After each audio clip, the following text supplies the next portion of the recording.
আসসালামু আলাইকুম। কেমন আছেন সবাই? যে যেখান থেকে দেখছেন, আশা করি আল্লাহর রহমতে সবাই ভালো আছেন। আমরাও আলহামদুলিল্লাহ ভালো আছি। আজ যে রেসিপিটা শেয়ার করব, এটা বানানো যেমন সহজ, খেতেও কিন্তু ভীষণ মজা। হঠাৎ করে আসা কোনো মেহমানকে যদি আপনি এভাবে বানিয়ে দেন, মেহমান খেয়ে তো আপনার প্রশংসা করতেই থাকবে। এছাড়াও বাচ্চাদের টিফিনে অথবা বিকালের নাস্তায় ঝটপট এই রেসিপিটা বানিয়ে নেওয়া যায়। এটা দেখতে যেমন সুন্দর, খেতেও কিন্তু ভীষণ মজা। আর আমি তো এর নাম দিয়েছি নুডলসের পাখির বাসা। তো নুডলসের পাখির বাসাটা খুব সহজে কিভাবে তৈরি করে নিই তাই হচ্ছে আজ আপনাদের সাথে শেয়ার করব। চলেন তাহলে পুরো ভিডিওটা দেখি। ভিডিওটা ভালো লাগলে লাইক শেয়ার করে পাশে থাকবেন। নুডলসের পাখির বাসা বানানোর জন্য আমার লাগবে নুডলস। তো আমি এখানে নিয়ে নিয়েছি 2 প্যাকেট ম্যাগি নুডলস। আপনারা চাইলে অন্য যে কোনো নুডলস দিয়ে এটা করে নিতে পারেন। আর এই তো প্যাকেটে থাকা অবস্থায় হচ্ছে আমি একটু ভেঙে নিলাম, তবে না ভেঙে নিলেও হয়, কিন্তু গুঁড়ো মানে ভেঙে গুঁড়ো করা যাবে না। একদম ছোট ছোট যেরকম আমরা নুডলস রান্না করার সময় ভাঙি ওইভাবে ভেঙে নেওয়া যাবে না। আপনারা তো দেখতেই পাচ্ছেন আমি শুধু মাঝখান থেকে একটু ভেঙে নিচ্ছি।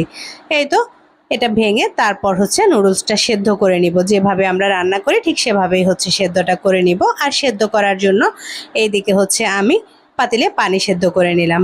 তো পানি সেদ্ধ হওয়ার পর সেদ্ধ পানিতে হচ্ছে নুডলসের পিসগুলি দিয়ে দিলাম। এরপর হচ্ছে একদম পুরোপুরি করে আমি নুডলসটা সেদ্ধ করে নিব। এই তো নুডলসটা সেদ্ধ হয়ে গেছে। সিদ্ধ নুডলসটা হচ্ছে পানিটা ছেঁকে একটু ধুয়ে সাইডে রেখে দিব। নুডলসটা সাইডে রেখে দিব ধুয়ে, সেই সাথে হচ্ছে অন্য একটা কাজ রেডি করে নিব। নুডলসের পাখি বাসা বানানোর জন্য আমার লাগবে এখানে 2টা ডিম। 2টা না, আমার আসলে 3টা ডিমই লাগছে। তো আমি প্রথমেই 2টা দিচ্ছিলাম আর কি। ডিমগুলাকে একদম পুরোপুরি ভেঙে ফেলা যাবে না, শুধু ডিমের সাদা অংশটা বাটিতে নিয়ে কুসুমটা আমি আলাদা করে রেখে দিব। এখানে একটু প্লেটের মধ্যে বসানোর চেষ্টা করছিলাম, তবে ডিম যেহেতু গোল বসতেছিল না। তো পরে হচ্ছে আমি পাশে আমার মেয়ে ছিল, মেয়ের হাতে দিয়ে দিলাম। যাই হোক, এভাবেই হচ্ছে আমি বাকি ডিমগুলিও একইভাবে হচ্ছে ভেঙে নিব আর কি। ডিমের সাদা অংশগুলি নিয়ে এর মধ্যে হচ্ছে আমি নুডলসগুলা দিয়ে দিব, যেটা আমি আগে থেকে ধুয়ে সেদ্ধ করে ধুয়ে রাখছি। আর যেন এটা হাত দিয়ে ধরতে পারি ওরকম ঠান্ডা হলেই কিন্তু আমি নুডলসটা নিয়ে নিব। সেই সাথে দিয়ে দিচ্ছি নুডলসের সাথে যে প্যাকেট মশলাগুলি ছিল, প্যাকেট মশলা দেখতে একটু সুন্দর লাগার জন্য দিয়ে দিচ্ছি টমেটো কুচি, আর সেই সাথে ঝালের জন্য কাঁচামরিচ। আপনারা চাইলে ঝালটা কম বেশি বাড়িয়ে কমিয়ে দিতে পারেন। একটু দিয়ে দিলাম লবণ, যেহেতু টমেটো তারপরে হচ্ছে ডিম তো এগুলি আছে, যার জন্য একটু লবণ দিতে হবে, না হলে কিন্তু লবণটা পরিমাণে কম হয়ে যাবে।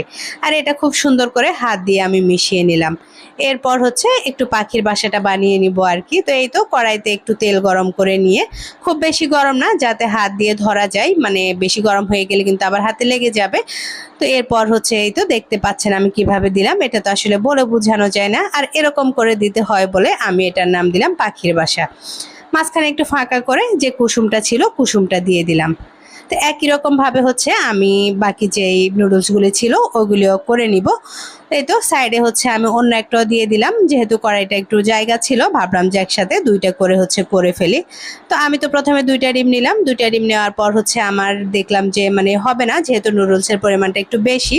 তো পরে হচ্ছে আমি আরও একটা ডিমও ভেঙে সাদা অংশটা মিক্স করে দিছি কিন্তু, আর পরে কুসুমটা দিয়ে আমি অন্য আরেকটা পাখির বাসা বানিয়ে নিব, নুডলসের পাখির বাসা যেটা আর কি। এই যে ঢাকনা দিয়ে ঢেকে 1.5 থেকে 2 মিনিট মিডিয়াম আছে রান্না করে নিলে আমার একটা পাশ হচ্ছে সুন্দরভাবে হয়ে যাবে। এটা খুব বেশি চুলার আঁচ বাড়ানো যাবে না, তাহলে কিন্তু নিচের দিক থেকে পুড়ে যাবে, আবার ডিমের কুসুমটা একটু কাঁচা কাঁচা থেকে যাবে। তো যাই হোক, এরপর হচ্ছে আমি উল্টে দিয়ে আরও 1-1.5 মিনিট অপেক্ষা করব। 1-1.5 মিনিটের মধ্যেই কিন্তু নুডলসটা খুব সুন্দরভাবে হয়ে যাবে। যেহেতু নুডলসটা সেদ্ধ করা, তো এই জন্য হচ্ছে খুব বেশি সময় লাগবে না। এই তো আমি হচ্ছে এবার সুন্দর করে নামিয়ে নিব। তার আগে হচ্ছে একটু উল্টে দেখে নিব অপর সাইডটা কেমন। তো এই যে আপনাদেরকেও দেখিয়ে দিলাম খুব সুন্দরভাবে ডিমটা সেদ্ধ হয়ে গেছে।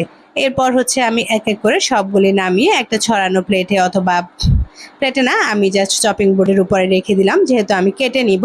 তো আপনারা যদি না কাটেন একেবারেই হচ্ছে একটা প্লেটে নিয়ে নেবেন। তো এরপর হচ্ছে 1-2 মিনিট অপেক্ষা করব, যাতে করে হাতে ধরতে পারি, যেহেতু এটা একেবারে গরম। তো এত গরম থাকা অবস্থায় তো হাতে ধরে কাটতে পারবো না। আর এই যে যেহেতু একটু বড় বড় সাইজের ছিল, ভাবলাম কেটে নিই, কেটে নিলে হচ্ছে দেখতে আরো বেশি ভালো লাগবে। এটা দেখতে কিন্তু এমনিতেই খুবই সুন্দর লাগতেছে। এটা দেখতে যেমন সুন্দর, খেতেও কিন্তু ভীষণ মজার। আপনারাও কিন্তু চাইলে এভাবে ঝটপট বাচ্চাদের টিফিনে অথবা হঠাৎ করে আসা কোনো মেহমানকে বানিয়ে দিতে পারেন। তো তো যাই হোক, আমি কথা বলতে বলতে হচ্ছে পিঠাগুলা কেটে নিচ্ছি। পিঠা মানে পাখির বাসাগুলি আর কি, নুডলসের পাখির বাসাগুলি কেটে নিয়ে এরপর হচ্ছে আমি যাতে দেখতে একটু সুন্দর লাগে এই জন্য একটা প্লেটে নিয়ে সুন্দর করে একটু সার্ভ করে দিব। আর সেই সাথে দেখতে আরও বেশি সুন্দর লাগার জন্য উপর থেকে একটু সস দিয়ে নিব। এটা অবশ্যই এমনিতে একটু টমেটো সস দিয়ে খেতে ভালো লাগে, তো টমেটো সস দিয়ে যেহেতু খাবে ভাবলাম একটু উপর থেকে দিয়ে দিই, দেখতে কিন্তু সুন্দর লাগবে। এই তো ঝটপট করে আমার রেডি হয়ে গেল নুডলসের পাখির বাসা। তো আপনারা চাইলেও কিন্তু এভাবে ঝটপট করে বাচ্চাদের টিফিনে অথবা বিকালের নাস্তার জন্য এটা বানিয়ে নিতে পারেন। রেসিপিটা কেমন লাগলো একটা কমেন্ট করে চাইলে জানাতে পারেন। আজ এখানেই বিদায় নিয়ে নিচ্ছি। আল্লাহ হাফেজ।